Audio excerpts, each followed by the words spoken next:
درود خدمت شما عزیزان، چطورید؟ خوبید؟ چه خبرها؟ چیکار میکنید؟ من نیکی هستم از جوپیتر تارot در خدمتتونم و امشب میخوام با محتوای جذابی در کنارتون باشم که شخص احساسی تو چی رو از تو پنهان میکنه. این شخص میتونه همسرت باشه، میتونه پارتنر باشه، یا حتی بعضیا روی همسر سابق هم هنوز یک کم دوست دارن که آگاهی کسب کنن. هیچ اشکالی هم نداره.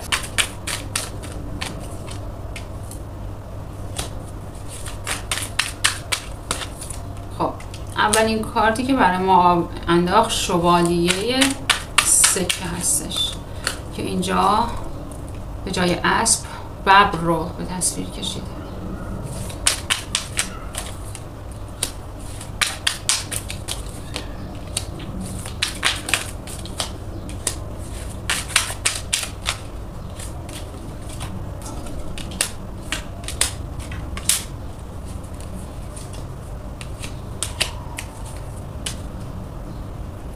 کارت دوی سکه هم روی دک ایستاده.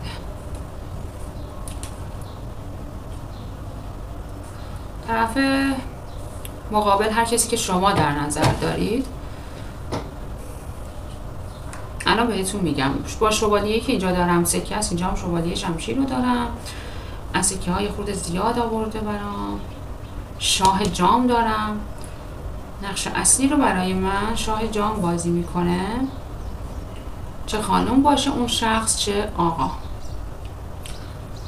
خب اول از همه بهتون بگم، شما یه دوستی یا یه حالا آشنا، همکار، اقوام، هر چیزی که هست داری که این شخص احساسی تو اصلا از اون خوشش نمیاد، اصلا از ارتباطی که باهاش داری خوشش نمیاد و دوست نداره باهاش صحبت کنی، اما اینو سعی داره از تو پنهان کنه. دوست نداره دیگه، ولی دوست هم نداره بهت بروز بده، مستقیم بهت بگه که با فلانی کات کن من خوشم نمیاد. حالا چرا؟ شاید فکر کردی که به خاطر اینکه حالا مثلا اون شخص رو نمیپسنده یا هر چیزی. نه، به خاطر این نیستش که داره به حریم روابط شما احترام میذاره، نه اصلا. به خاطر این هستش که شما هم در اون صورت اگه ایشون تعیین کنه با کی رفت آمد کن، با کی رفت آمد نکن، شما هم نمیگی پس منم از اون دوستت خوشم نمیاد، من اصلا خوشم نمیاد که تو با اون همکارت حرف میزنی و صمیمی هستی. پس این رو پنهان میکنه تا دخالت نکرده باشه در روابط شما، چون شما هم همین کار رو انجام ندید. اینو پنهان میکنه. من میبینم رفتار متغیر داره، خب، و سعی داره این رو از تو پنهان کنه. یعنی چی؟ یعنی واکنش های بسیار سریعی داره و سریعی که تونتون عوض میشه، انگار کسی که مثل که تونتون مودش عوض بشه اونطوری. حتی یه جورایی برای خودت هم مشخص شده و گاهی اوقات احساس میکنی که داری نگران میشی روی این موضوع که نکنه مثلا ریشه در یک مورد خانوادگی یا مورد روانی داشته باشه، یعنی همه خانواده اینطوری باشن که انقدر این شخص ثبات نداره. خب ولی خب سعی داره این رو بروز نده و پنهان نگه داره. از طرف دیگه این شخص با یه همکار یا با یه نفر از گذشته در ارتباطه، ولی نه، منظور من ارتباط خصوصی زن و مرد نیستش ها، فقط در حد صمیمیت. دیدید مدت از مدام نمیتونم بگم شده، میتونم بگم که اصلا دیگه داره دمودم میشه که مثلا دوست اجتماعیه.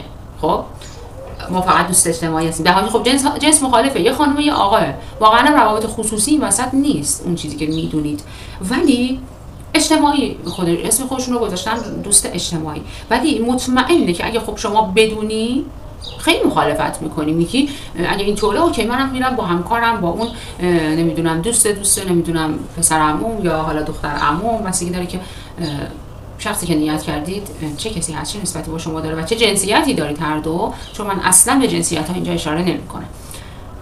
شما میگی که خب اوکی، منم پس میرم به اسم دوست اجتماعی کافه میرم، بیرون میرم و تایم میگذرونم. برای همین پنهان کرده و بهت چیزی نمیگه. ولی چت و اینجور چیزا هم دارن بهت بگم. این فرد همسرت رو، برای کسی که روی همسر نیت کردید، خب من بیشتر یعنی برای دوستان میبینم، ولی دوستایی که خیلی عمیق باشن، چندین سال گذشته باشه، حالت مثل یه زندگی مشترک داشته باشید و همسران، به خانواده‌اش خب حرفای زندگیتون رو میزنه و تمام خانواده‌اش از مسائلی که زیر سقف خونه شما هست و حرفایی که گفته میشه باخبرن. اینها. متوجه هستی؟ ولی به روی شما نمیارن. و این که به جز حرف ساپورت مالی هم میکنه، ساپورت مالی میکنه، ولی از شما پنهانی میکنه چون میدونه که خب شما رضایت نداری و مخالفی هستن، مخالف به خصوص اون قسمت که حالا حرفا گفتش. یه زمانی ساپورت مالی رو شاید بتونی بگی که خب حالا بالاخره خانواده‌اش هستن و اشکالی نداره، به شرط اینکه بتونه عدالت رو برقرار کنه و چیزی برای من و زندگی و بچه‌ها کم و کس نذاره. خب ولی راجع به اون حرفای خصوصی، اصلا هر چیزی میخوای بری سفر، اونا جلوتر میدونن. خب میخوای شما یه اقدامی کنی، اونا جلوتر میدونن و شما خیلی بدت میاد، اینو میدونه و میاد میگه که نه من اصلا به حسابی هم به خانواده‌اش سپرده که چیزی در این مورد صحبت نکنه. من میبینم این فرد یک سرمایه، یک درآمدی داره، میتونه درآمد دوم باشه یا یه سرمایه‌ای که حالا یه سود به خصوصی بهش بده، این رو صلاح دونسته که از شما پنهان کنه. این هم یه نکته دیگه. برای شماهایی که توی دوستی هستی، خب یه پیام مهمی اومده که این شخص اصلا تصمیم جدی شدنی روی شما نداره. کارت های من صادقانه میگن اگه بهت میگه دوست دارم و اینها، واقعی دوست داشتنه واقعیه، ولی نه اونقدر قوی نیست که بخواد با شما یک تصمیم جدی برای رابطه بگیره. خب شاید، ولی اینو میگه وقتی من بهت میگم دوست دارم، الکی که نمیگم، من الکی که وقتی کسی رو نمیگیرم، الکی من حرف نمیزنم، من تصمیم دارم رابطه رو جدی کنم، ولی این رو فقط برای اینکه شما رو از دست نده، چون میخواد که حالا به هر دلیلی با شما باشه، حالا هر محبت و عشق و سرویس و هر چیزی، اصلا وابستگی هر چیزی، من به اونش کاری ندارم که چرا میخواد با شما باشه و چرا حاضر الکی حرف بزنه، ولی واقعا هدفمند نیست، ولی میخواد خودش رو هدفمند نشون بده و این رو از تو پنهان میکنه. خب باز یه مقدار لازمه که کارت بریزم.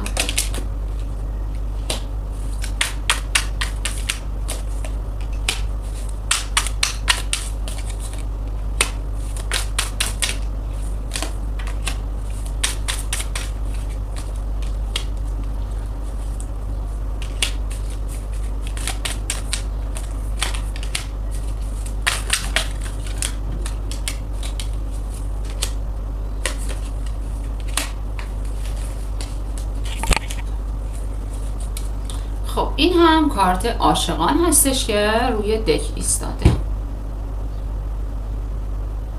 کارت عاشقان روی دک ایستاده و آخرین کارتی که دارم کارت شمشیر، هفت شمشیر کنار 3 شمشیر انداخت و این که میخواد به من بگه که متاسفانه چیزی که اصلا دوست ندارید بشنوید ولی شک کردید، وجود رقیب هست به صورت پنهانی با کسی در ارتباط این شخص و بعضیاتون قبلش بوده تموم کرده، قسم‌هایی که تموم کرده و شما هم دیگه میدونی پذیرفتی، ولی یک تایمی کاملا به خاطر نفر سوم جدایی هم حتی بینتون رقم خورد شد. مثلا اگه ازدواج کردید یه تایمی شما مثلا خونه ها رو از هم جدا، هر کی رفت سمت مثلا با پدر و مادرش زندگی کرد اینطوری، ولی در کل هست همچین چیزی. به خصوص بیشتر یا همین الان وجود داره که با کس دیگه ای در ارتباط هست پنهانی و هاشا میکنه. خیلی هم در حد اینکه قسمایی بخواد بخوره این کار رو انجام میده و هاشا میکنه و شما هم گاهی اوقات باور میکنی، گاهی اوقات هم حس ششمت میگه نه، راست نمیگه. حتی قسم دروغ روی من میبینم فرزند، روی مادر قسم میخوره که کسی نیست، ولی میگم شکت هم میگه که نه اینطور نیست و یه رقیبی مثل که وجود داره. خب داره پنهان میکنه. چیز دیگه ای که دارم میبینم، رفتارهای شما خیلی براش مهمه، ولی نمیدونم چه فازی داره این فرد روبروی تو که سعی داره خودش رو بزنه به بی اهمیتی. یعنی انگار جزئیات رفتار تو، قدرت درونی که تو داری، جسارتی که داری براش بی اهمیت انگار. مثلا دیدید بعضیا یه کسی رو که دارن همسر پارتنر چقدر حامی حمایت کرده، از کوچکترین تلاشش موفقیت‌های خیلی کوچولو هم یه جوری ساپورتش میکنه، حمایتش میکنه، کلامی یا حالا پشتیبانی، هر جوری که اصلا به همسرش به پارتنرش این انرژی و امید رو میده که بیشتر مثلا تلاش کنه، موفق‌تر بشه. ولی مثلا شما مثلا رانندگیت خیلی خوبه یا جدیداً مثلا رانندگی یاد گرفتی ولی داری خوب پیش میری، اصلا نه تنها این خوبی رو بهت نمیگه، تازه ایرادت رو هم میگیره و این وسط شما اعتماد به نفست میاد پایین دیگه. در نتیجه این فقط مثال بود. گفتم میخواد که خودش رو نسبت به تو، به خصوص اونهایی که حالا شما از طرف مقابل زیباتری، یعنی واقعا همه میگن اینو، خودت میدونی، همه میگن، خودش میدونه که خب بالاخره چهره دست خود آدم نیست، ولی حالا شانس زده شما زیباتری از ایشون، چه آقا باشی چه خانم، اصلا حاضر نیستش که در این موارد به تو یه کوچولو هم انرژی بده. خب و اینا رو پنهان میکنه. چرا؟ چون میخواد بگه که من اصلا به جزئیات تو نمیپردازم، مثلا اونقدرم که تو فکر میکنی من درگیر تو نیستم. خب و به خاطر اون خودشیفتگی هم که داره، ایشون یه کمبودایی از یه جاهایی داره که شما ازش سرتری، روی اون کمبودها اینجوری خودش رو خوشحال نگه میداره و راضی نگه میداره، در حالی که باز بهت بگم دقیقاً جزئیات رفتار شما خیلی اتفاقا براش مهمه. خب ولی این رو بهت نمیگه.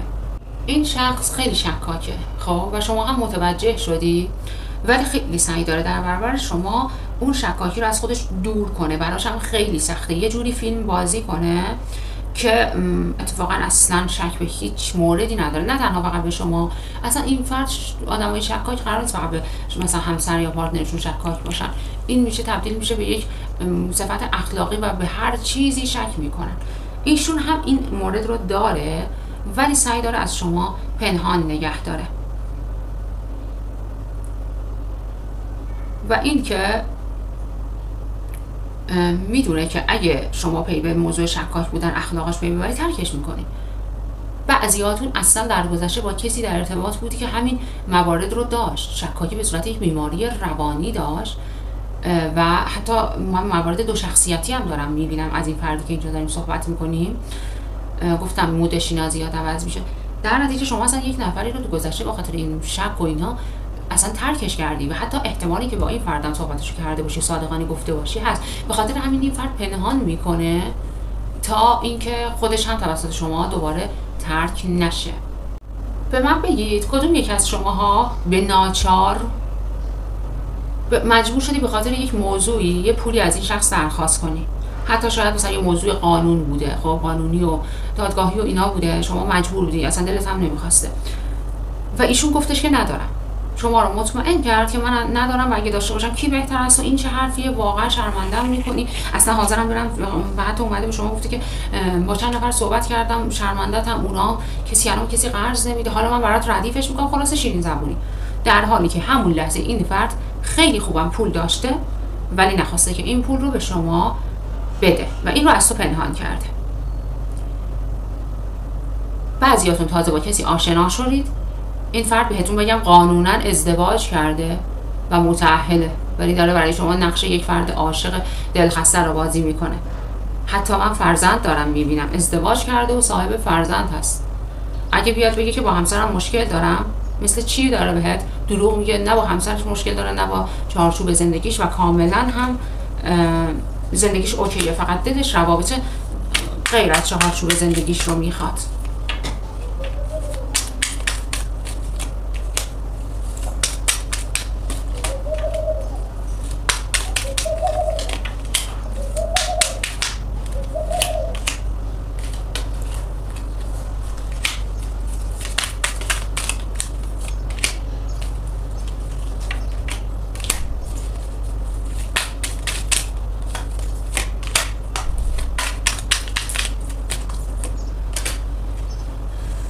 خب دوستان عزیزم، چیزی که من دارم میبینم، کارت دت هم که برام اولین کارت اومد. ببینید اگه شما دوست هستی، دوست عزیزم، روابط دوستی دارید، این فرد تصمیم داره رابطه رو با شما تمام کنه ولی انقدر زیرکه، انقدر باهوشه، دو تا راه انتخاب کرده، یا با کم علیه شروط رو خسته میکنه ولی اسمش رو نمیذاره کم محلی، اسمش رو میذاره وقت ندارم سرم شلوغه و حالا تو اشتباه داری فکر میکنی، یا من اگه تو رو دوست نداشتم چرا برای تو تایم میذاشتم، مثلا آدم نیستم که بیهوده تایم میذارم و از این حرفای تکراری. خب یا این که گفتم میخواد که یه کاری کنی که شما خودت بری از این رابطه بیرون، یا یه مورد دیگه این که انقدر میگم باهوشه، میخواد بگه که من لیاقت تو رو ندارم، تو لیاقت بهتر از من رو داری، و با این کلمات و بازی تکراری میخواد در هر صورت در صدد پایان دادن به این رابطه هست و داره در موردش حتی به قول خودمون یه اتاق فکری هم تشکیل داده، انقدر که براش مهمه، میخواد پایان بده. شما هم این رو کاملا متوجه، توی دوستی ها خیلی این رو میبینم.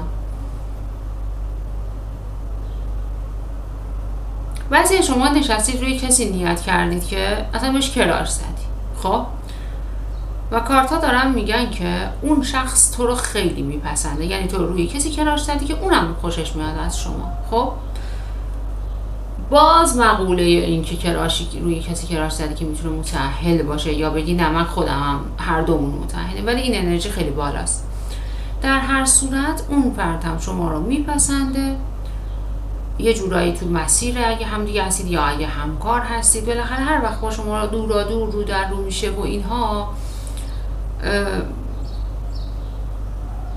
یه جوری رفتار میکنه که یعنی من اصلا تو رو ندیدم، اصلا حواسم به تو نیست، ولی مثل اصلا فانوس تو دستشه. اولین کارت هرمیت، فانوس تو دستشه، منتظر ببینه تو رو کجا ببینه، هر روز منتظر شما رو ببینه، یا اکثر مواقع. من به شما بگم اتفاقا خیلی دوست داره شما رو ببینه، با شما ارتباط بگیره، ولی این فرد حتی با خودش هم رو راست نیست و نمیدونه که یه جورایی با خودش چند چه همسرت، چه پارتنرت، چه همسر سابقت، این قسمتش رو هم خوب گوش بده. یه انرژی دریافت کردم از کارت های جدید. این فردی که روش نیت کردی بسیار رفتارهای سمی داره، خوب گوش بده، که خودش هم واقف هست، ولی سعی داره این رفتاراشو با یه رفتار دیگه پوشش بده. اگه گفتی با اینکه من حس شیشم دارم، من شهود بالایی دارم، اون رفتار سمیش میدونی چیه؟ باز برمیگرده مقداری به اون موضوع شکاک بودنه. خب یعنی میاد به شما میگه حسم بهم میگه تو این حرفا زده بودی، حسم بهم میگه تو اون روز اونجا رفته بودی به من گفتی نرفتی، حسم. این یه رفتار کاملا سمیه، ولی میاد با چی کاورش میکنه؟ بسته‌بندی خوشگل تحویل شما میده که من حس شیشم هم قوی شدم بهم میگه، و هر چقدر شما بگی که تو رفتارت سمیه، مخربه، خستم میکنی، ولی میگه که من از خودم نمیگم که من میدونی، انقدرم از خودش تعریف میکنه روی این موضوع که من انقدر حسم قویه، من هر کسی میخواد یه چیز رو بدونه میاد از من میپرسه تو چی فکر کردی، تو فکر کردی میتونی منو دست بندازی، از این حرفا. الان بیشتر آقایون قشنگ متوجه شدن من چی میگم و این تجربه تلخ داشتن که طرف مقابلشون اون خانوم هر رفتار سمی داشته میزده به چی؟ به اسم همین حسم. خب و این که ماهرانه هم کار میکرده و یه جورایی شما رو، حالا چه خانومه چه آقاست، دستکاری روانی میکرده. متوجه هستین؟ یه جورایی ماهرانه این کار میکرده که شما به خودت واقعا شک میکردی و اینجوری حس بدبینی، حس کمبود به خودت میدادی، دست میداد بهت. چقدر زیاد این انرژی رو میبینم که خانم های زیبا خوش‌اندامی میبینم که طرف مقابل از سر حسادت هیچ وقت از زیبایی این خانم، اندام این خانم، دستپخت خوبش، هنرش، تحصیلاتش هیچ وقت تعریف نمی‌کرده، صرف این که این خانم پررو نشه. یعنی من دو تا بخش جنسیتی رو گفتم، یه دونه بخش قبلی که گفتم آقایون خوب درک میکنن اون دستکاری روانی رو، بیشتر راجبه آقایونی بود که ضربه خورده بودن، حالا این قسمت خانم‌هایی ان که ضربه خوردن و آقای روبروشون از سر گفتم هم حسادت، هم از سر این که دیگه اون خانم فاز بر نداره که باقی من خیلی دیگه خوبم، میدونی مثلا شما فکر کن یه خانمی اون آقای اصلا از زیبایی، از اندام، از همه محسنات تعریف نمی‌کرده. چرا؟ به خاطر اینکه یه وقت هوا برد نداره، اینطور بگم بهتره.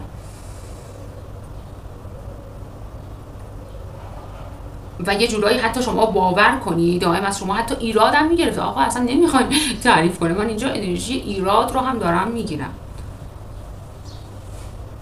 ایراد گرفتن های خیلی زیاد.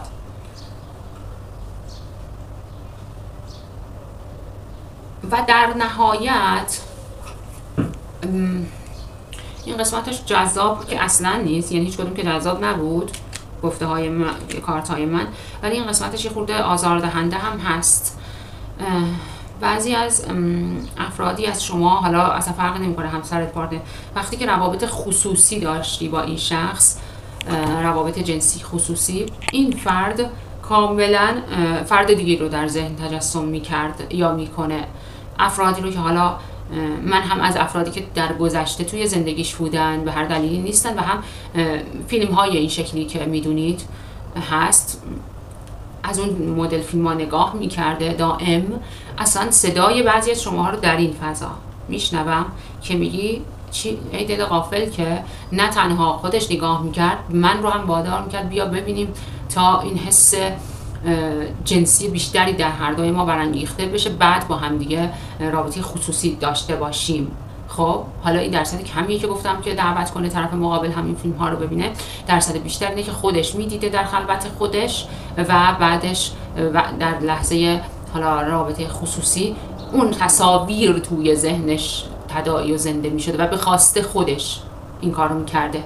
و خیلیاتون مثلا اصلا یه نفر اینجا هست، حالا نگم خیلیاتون چون امیدوارم هیچ کس نباشه، ولی اون یه نفر میگه که کاملا اون که میگی حسش خوبه، خودم هم حس ششمم خیلی قویه، کاملا متوجه میشدم جسمش پیش منه، روحش جای دیگه ای هست، تصوراتش جای دیگه ای هست و من رو انگار داره جای کس دیگه ای تصور میکنه. دقت کنید اصلا صحبت این که فکر کنید من الان راجع به آقایون گفتم نیست، اصلا چه شما آقا هستی چه خانم، طرف مقابلت رو داره میگه. خب دیگه بستگی داره که شما چه جنسیتی داری.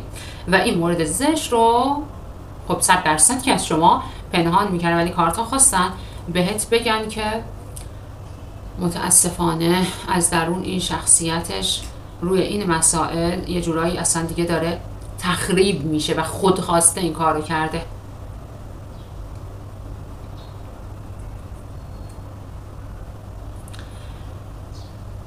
امیدوارم که دوست داشته باشید و این موارد امیدوارم که به آگاهی شما و به شناخت شما از طرف مقابلتون یا از این به بعد توی رابطه هاتون کمک کنه تا حداقل بیشتر متوجه باشید که چه کسی نقش بازی میکنه، چه کسی چی رو پنهان میکنه. حداقل شما بدونید چی کاره تو رابطه و اینقدر با کسایی که سعی دارن نقاب بر چهره بذارن دیگه رو در رو نشید دیگه. میدونید این برمیگرده به همون مسئله محور کارمادارماها. میدونید برمیگرده به اون جایی که چرا همیشه آدم ها با یه چیزی دائم روبرو میشن. همیشه شنیدید این جمله رو، شاید اصلا جمله خودت باشه که میگی چرا من باید همیشه با یه همچین افرادی روبرو بشم. اینم تموم میشه میره نفر بعدی. به خاطر اینکه شما باید یه جا اون درس رو بگیری، حالا سختم باشه، تجربه تلخی هم داشته باشه، به یادت بمونه این درس رو که بگیری دیگه. آدم وقتی یه درس رو میگیره پاس میکنه قبول میشه دیگه مجبور نیست تو اون ترم بمونه، تو اون واحد درسی بمونه که بعد میره پلی بالاتر دیگه. ولی تا زمانی که یاد نگیری همش داری درجا میزنی، هی باید اون واحد رو برداری تا بتونی پاس کنی. درسته؟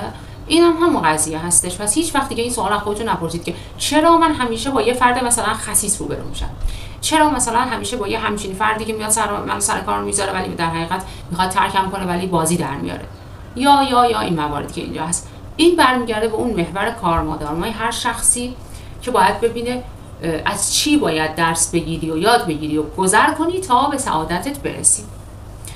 امیدوارم که به دردتون بخوره، دوست داشته باشید. منم شما رو خیلی دوست دارم. خدا نگهدار.